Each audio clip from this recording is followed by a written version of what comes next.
हाथी और कुत्ते की कहानी। एक बार की बात है, एक छोटे से गांव में एक हाथी रहता था। हाथी बहुत बड़ा और घने जंगल में रहने वाला था। वह किसी से नहीं डरता था और लोगों को अपनी शक्ति का एहसास कराना पसंद करता था। एक दिन गांव में एक कुत्ता भी था। वह कुत्ता छोटा और काफी होशियार था। वह लोगों के यहाँ बच्चों को खुश करने के लिए आया करता था। हाथी और कुत्ता एक दूसरे को पहले नहीं जानते थे, लेकिन एक दिन मिल गए। वे दोस्ती करने लगे और अच्छी तरह से बातचीत करने लगे। हाथी ने कहा, मुझे बहुत खुशी हुई कि मैं तुम्हें मिला। मैं शायद दुनिया का सबसे बड़ा और ताकतवर जानवर हूँ। कुत्ता समझता था कि हाथी थोड़ा बड़ा और घमंडी है, इसलिए उसने कहा, हाथी, मुझे मालूम है कि तुम बहुत बड़े हो, लेकिन फिर भी इंसान तुम्हें धकेलकर मार सकता है। और मुझे तो बहुत छोटा और दुर्बल होने की वजह से सब कुछ बचाना होता है। हाथी इस पर हंसते हुए कहा, तुम ठीक कह रहे हो, लेकिन फिर भी मैं कभी बचने के लिए तुम्हारी मदद ले सकता हूँ। मैं तुम्हें अपनी शक्ति और ताकत से बनाया गया हूँ। कुत्ता गंभीर रूप से बोला, मैं जानता हूँ कि तुम कितने शक्तिशाली हो, लेकिन प्रेम और सहायता देने की क्षमता मेरे पास है। ये सुनकर हाथी सोच में पड़ गया। वह समझ गया कि शक्ति और ताकत के बावजूद प्रेम और मदद कुछ भी नहीं होते हैं। हाथी ने खुद को आजमाकर देखने का फैसला किया और वह बच्चों के संगीतान में से एक साझा करने के लिए खुद को मनराने लगा।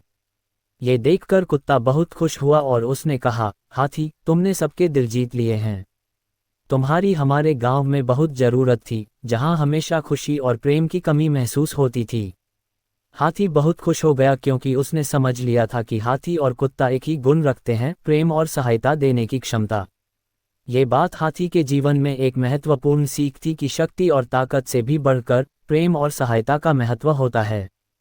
डरपोक चूहा की कहानी। बहुत समय पहले की बात है, एक आदमी के घर में एक चूहा रहता था।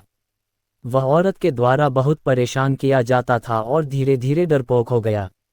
आदमी ने अपने दोस्त से राय मांगी ताकि वह चूहे के इस दुख भरे भाग्य को बदल सके। दोस्त ने सुझाव दिया, तू उस चूहे को एक बंद कमरे में बंद कर दे। वह अपनी डरावनी आवाज़ फैला नहीं पाएगा और इससे वह बहुत ही सीमित बन जाएगा। आदमी ने अपने दोस्त की बात मानी और चूहे की हकीकत नहीं समझते हुए उसे बंद कमरे में डाल दिया। चूहा अपनी आवाज़ फैला नहीं पा रहा था और इससे वह बहुत डर गया। उसकी आवाज़ बंद हो गई और वह आदमी के घर के आसपास ही रहने लगा। जीवन में खुशी मिल गई थी, लेकिन उसकी आदतें नहीं बदली थीं। कुछ समय बाद चूहे ने फिर अपनी पुरानी आदतें धारण कर लीं। उसने फिर से अपनी डरावनी आवाज़ फैलाना शुरू कर दिया और आदमी के घर परेशान हो गया। उसने वापस अपने दोस्त की सलाह मांगी और अब वह औरत से मुकाबला करने के लिए तैयार था। दोस्त ने ऐसा कहा, तू उस चूहे को उसके अंदर के सभी डर को देखने की कोशिश कर। तू देखेगा कि वह चूहा से भी डरा हुआ है। आदमी ने अपने दोस्त की सलाह मानी और चूहे के पास जाकर उसकी निभा गई आवाज़ देखने की कोशिश की। तो उसने देखा कि चूहा भी बहुत डरा हुआ है और उसे भी चूहा से डर लगता है। वे दोनों एक दूसरे को देखकर अचंभित हो गए। उन्होंने समझ लिया कि डरता है वही जो डराता है। इस कहानी से हमें ये सीख मिलती है कि भय का सामना करने से हमें अपनी डरावनी आदतों का निर्माण करने और अपने आप में विश्वास करने की क्षमता मिलती है। डरपोक रहने के बजाय हमें अपनी क्षमताओं और हिम्मत को विकसित करके अपने डर का सामना करना चाहिए। दो विद्वानों की कहानी। ज्ञान और आविष्कार समाज की उन्नति में सहायक होते हैं। विद्वानों का समर्पण और सेवाभाव समाज के लिए प्रेरणादायक है। परिचय। दो विद्वान अपनी अद्भुत खोजों से समाज में ज्ञान और प्रगति का प्रसार करते हैं। एक गांव के गुरु ने सुना कि एक विद्वान नगर में आए हैं। राजा ने दोनों विद्वानों को राज्य में ज्ञान फैलाने का आमंत्रण दिया। विद्वानों ने विज्ञान के उपकरणों से बातचीत और भोजन के बिना जीवन की तकनीक प्रस्तुत की। राजा प्रभावित हुए और उन्हें राज्य में कार्य करने का अवसर दिया। विद्वानों ने समाज के लिए अद्भुत कार्य किए, ज्ञान और आविष्कारों के माध्यम से समाज की सेवा की। विद्वानों की कहानी हमें ये सिखाती है कि ज्ञान का उपयोग समाज और मानवता की उन्नति के लिए करना चाहिए। एक समय की बात है, एक गांव में एक गुरु रहते थे जिन्हें खबर हो गई कि एक अन्य नगर में एक और विद्वान आए हुए हैं। वे अद्भुत ज्ञान के मालिक थे और आगे बढ़ने के लिए सबकी सहायता कर सकते थे। ये खबर सभी को बहुत पसंद आई और सभी लोग उस नगर में उनसे मिलने के लिए जूझने लगे। इन दो विद्वानों की राजा को पता चलते ही वहां का राजा उनसे बात करने के लिए अपने दरबार में बुला ले आए। राजा ने दोनों विद्वानों से अपने राज्य में ज्ञान का प्रचार करने का आग्रह किया। दोनों विद्वान ने राजा के आह्वान को स्वीकार किया और उन्होंने राजा के सामने आगे जाकर कहा, आपके सामर्थ्य के लिए हमें गर्व महसूस हो रहा है, महाराज। हम आपकी सेवा में हमारा सर्वोच्च कर्तव्य मानने के लिए तत्पर हैं। राजा ने खुशी से भरे होंठों से कहा, तुम्हारे सामान्य भाषा में जनता को समझाओ। पहले विद्वान मुस्कुराते हुए बोले, अच्छा महाराज, हम आपके राज्य के राजा और प्रजा के बीच बातचीत को सुगम बना सकते हैं। राजा ने आश्चर्यचकित होते हुए कहा, मुझे बिल्कुल आश्चर्य हो रहा है कि तुम कैसे कर सकते हो। ये तो मेरे लिए। दूसरे विद्वान ने मुस्कुराते हुए कहा, महाराज, हम आपके राज्य के लोगों को सामग्री के बिना खाने का ज्ञान दे सकते हैं। राजा ने बहुत ही आश्चर्यचकितता से कहा, मैं ये सचमुच मानने में सक्षम नहीं हूँ। कृपया मुझे बताओ, तुम इस बात को कैसे संभव कर सकते हो।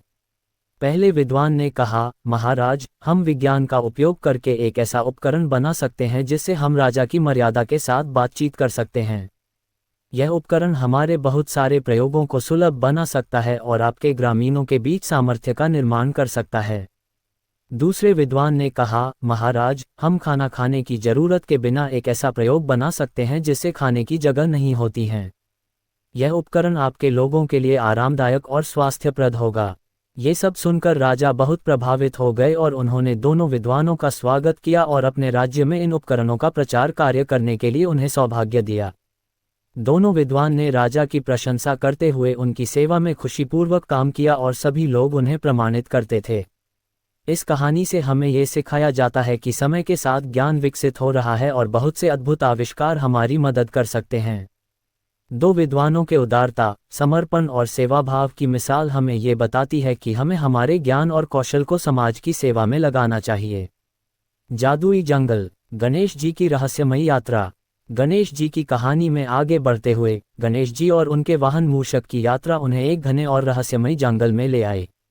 गणेश जी की कहानी का ये हिस्सा बहुत ही खास था क्योंकि यह जंगल साधारण नहीं था, इसके हर कोने में जादू और रहस्य छिपे थे।